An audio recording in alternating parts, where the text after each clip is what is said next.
જય શ્રી કૃષ્ણ. કઝિન્સ રસોઈમાં આપનું સ્વાગત છે. ફાલ્ગુનીબેન, આજે આપણે ઠાકોરજીને ધરાવી શકીએ તેવી એક સામગ્રી લાડુડી બનાવીએ છીએ. તેના માટે આપણને 1 વાટકી ચણાનો કકરો લોટ, 1 વાટકી ઘી, 1 વાટકી દળેલી ખાંડ, 1 ચમચી એલચીનો પાવડર અને 2 થી 3 ચમચી દૂધ જોઈશે.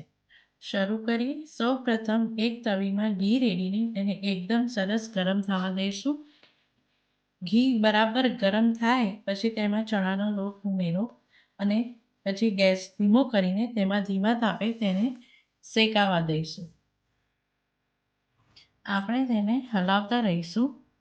તમે આ રીતે મગસ પણ બનાવી શકો. આ રીતે મગસ બનાવવામાં ધાબો દેવાની જરૂર નથી પડતી.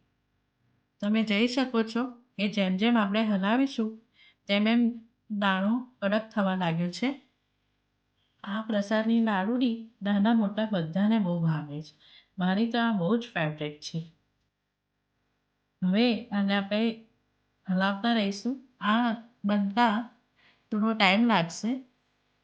વચ્ચે આપણે એમાં દૂધ ઉમેરીશું.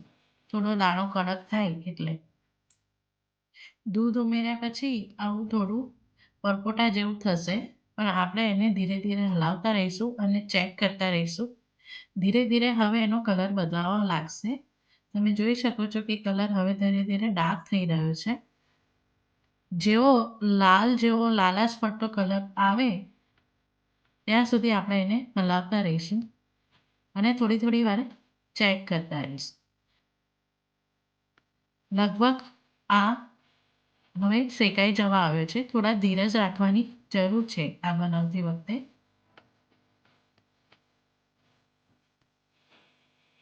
લાલ કલર આવી ગયો છે.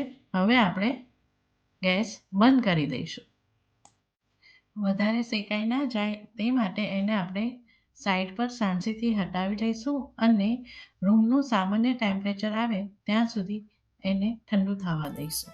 ઠંડુ થયા બાદ આપણે એમાં ખાંડ ઉમેરીશું. ખાંડની સાથે એલચી ઉમેરી દઈશું અને એને હળવા હાથે બરાબર મિક્સ કરી લઈશું.